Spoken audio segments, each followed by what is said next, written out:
मेघदूत की कथा वस्तु। मेघदूत की कथा वस्तु कवि कल्पित है। कथा वस्तु केवल नाम मात्र के लिए है।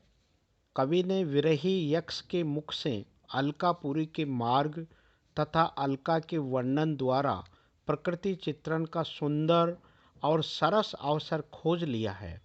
पूर्व मेघ में मार्ग का वर्णन है और उत्तर मेघ में अलका की समृद्धि तथा यक्षिणी के सौंदर्य तथा विरह दशा का वर्णन है। अंतिम कुछ पद्यों में यक्ष का संदेश बतलाया है। नीचे पूर्व मेघ और उत्तर मेघ का वर्ण विषय विस्तार से दिया जा रहा है। पूर्व मेघ अपने किसी कर्तव्य में प्रमाद के कारण स्वामी के वर्षावधि शाप में अभिशप्त कोई यक्ष अपनी महिमा को खोकर रामगिरी के आश्रमों में निर्वासन के दिन व्यतीत कर रहा था। लगभग 8 मास का समय बीत चुका था। प्रिया के वियोग के संताप ने उसे कृशकाय कर दिया था और उसका समय बड़ी कठिनाई से बीत रहा था कि ऋतुक्रम से आषाढ़ के प्रथम दिन उसने सामने पर्वत के शिखर का आलिंगन किए मेघ को देखा। वियोगियों को उत्तप्त कर देने वाले मेघ को सामने देखकर उसका हृदय प्राण प्रिया के प्राणों की रक्षा के निमित्त विफल हो उठा और अचेतन मेघ के द्वारा ही अपना प्रेम सिक्त संदेश भेजकर प्रिया को आश्वस्त करना चाहा। कामी को भला चेतन अचेतन का विवेक कहाँ।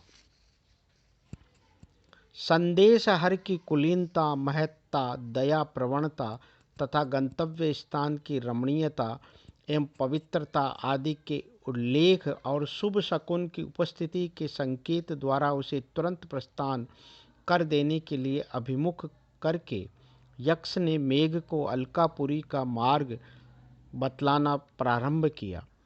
तुम्हें रामगिरी से विदा लेकर उत्तर दिशा की ओर जाना है। मार्ग में वर्षा ऋतु में मानस के लिए उत्सुक राजहंस कैलाश तक तुम्हारे सहयात्री होंगे और मार्ग में जनपद की भोली वधुएं तुम्हें सतृष्ण नेत्रों से देखेंगी, क्योंकि कृषि सामयिक वर्षा पर ही तो निर्भर है। आम्रकूट पर्वत तुम्हें अपने सिर पर धारण करेगा, जिससे पर्वत की शोभा अद्भुत हो जाएगी। वह भूकामनी के उन्नत स्तन के समान प्रतीत होगा।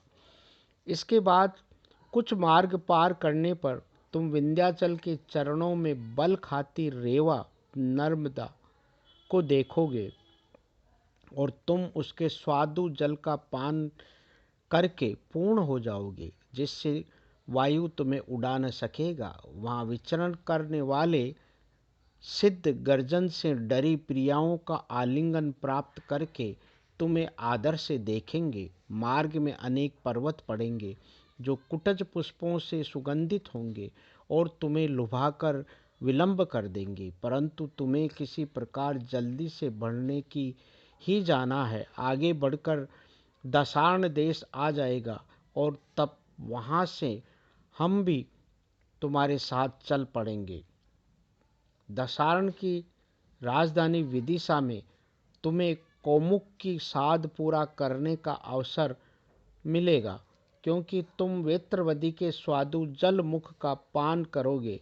तुम्हें नीचई नामक गिरी पर विश्राम करना होगा, जो तुम्हारे संपर्क के कारण विकसित कदम्ब पुष्पों से पुलकित हो उठेगा। वहाँ विश्राम करके वेत्रवदी के तार पर स्थित उद्यानों यूथिका स्तबकों को जलसिक्त करते हुए और मालिन्यों की छाया का उपकृत करके तुम आगे जाओगे। उत्तर की ओर प्रस्थान करने वाले का मार्ग यद्यपि कुछ टेढ़ा हो जाएगा, परंतु फिर भी तुम्हें उज्जैनी के दर्शन के लोभ का संवरण न करना चाहिए, क्योंकि यदि तुमने वहाँ की पुरांगनाओं के चितवन का आनंद न लिया तो तुम्हारे नेत्र व्यर्थ ही होंगे।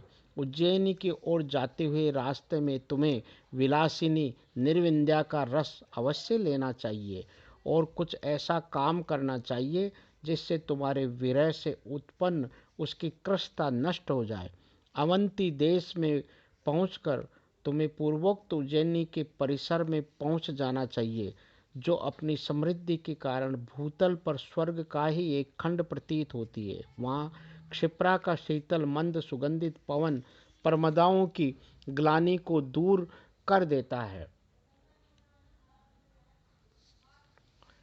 वहाँ हाटों में फैली संपदा को देखकर प्रतीत होता है कि बस समुद्रों में तो जलमात्र रह गया है। वहाँ के नगरवासी जन बाहर से आए मित्रों को उदयन चरित्र से संबद्ध स्थलों को दिखलाकर उनका मनोरंजन करते हैं। तुम्हें भी इसकी अट्टालिकाओं में रात्रि भर रहकर रास्ते की थकान दूर कर लेनी चाहिए।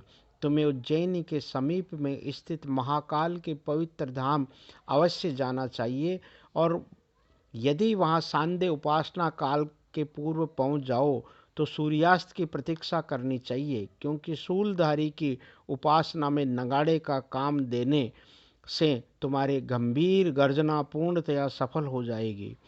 वहाँ चमर डुलाने वाली देवदासियों के चितवन का सुख भी तुम्हें प्राप्त होगा।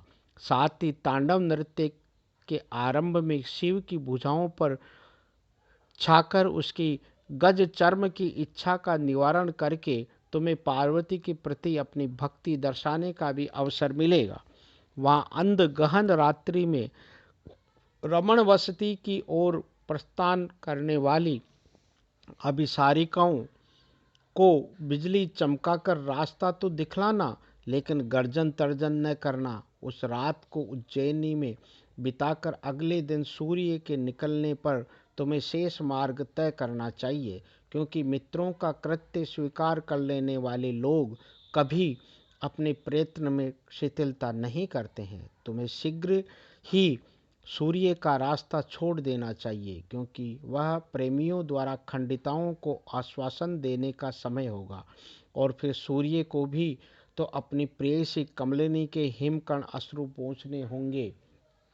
मार्ग में गंभीरा नदी पड़ेगी, जिसके स्वच्छ जल में तुम्हारा प्रतिबिंब संक्रांत हो जाएगा। अपनी अरसिकता से गंभीरा के चंचल कटाक्षों को निष्फल न करना, उसके जल का अवश्य ही पान करना। जब तुम देवगिरी के पास पहुँचने ही होंगे तो वन गूलरों को पकाने वाला शीतल वायु तुम्हारे नीचे से बहेगा। वहाँ देवगिरी में वास करने वाले स्कंद पर पुष्पों की वर्षा करके इच्छानुसार रूपधारी तुम्हें अपना जीवन सफल कर लेना चाहिए।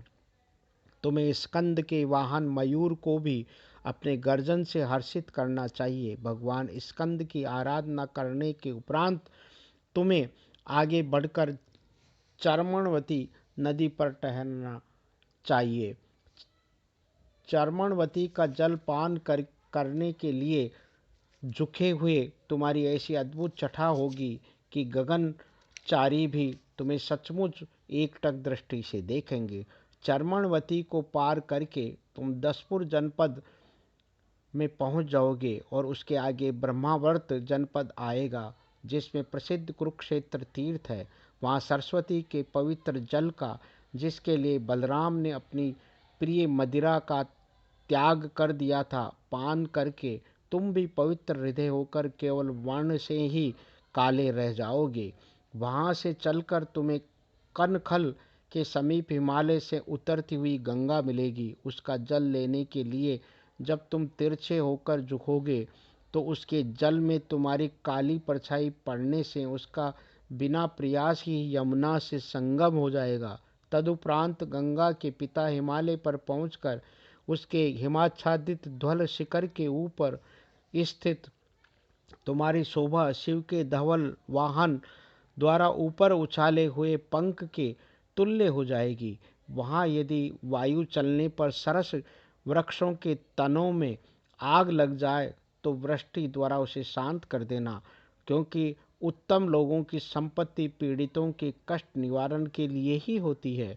सर्पों का रास्ता बचाकर जाते हुए भी तुम पर यदि वे हमला करे तो उन्हें ओलों की वर्षा से तीतर बीतर कर देना, क्योंकि निष्फल कर्म करने वाले कौन अपमानित नहीं होते हैं। हिमालय में एक शिला में प्रकट चंद्रमौली के चरण न्यास की भक्ति पूर्वक परिक्रमा करना, उसके दर्शन से श्रद्धालु जन शरीर पूरा होने पर शाश्वत गण पद प्राप्त कर लेते हैं।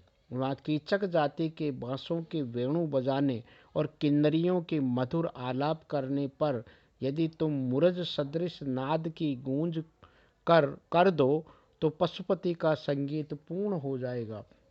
हिमालय की अनेक विशेषताओं को देखते हुए तुम हंसों के जाने आने के मार्ग क्रौंच रंध्र पर पहुंचकर उनमें तिरछे होकर प्रवेश करके उत्तर दिशा की ओर जाना। तब तुम कैलाश पर्वत पर पहुंच जाओगे। वहाँ देवादिदेव शंभु निवास करते हैं। वहाँ यदि पैदल भ्रमण करती हुई पार्वती मणि तट पर चढ़ना चाहे तो अपने जल को जमा कर सोपान के आकार का बना लेना। वहाँ गर्मी से संतप्त सुर युवतियाँ यदि तुम्हारा पिंड न छोड़े तो उन्हें श्रवण कटु गर्जनों से डरा देना। कैलाश पर्वत में मानस का जल पीकर ऐरावत के मुख पर आवरण बनाकर तथा कल्पद्रुम की किसलियों को हिलाकर नाना प्रकार की सुभग चेष्टाओं द्वारा उस नगेंद्र का उपभोग करना। तुम उसकी गोद में स्थित ऊंचे ऊंचे महलों वाली अलकापुरी को अवश्य ही पहचान जाओगे।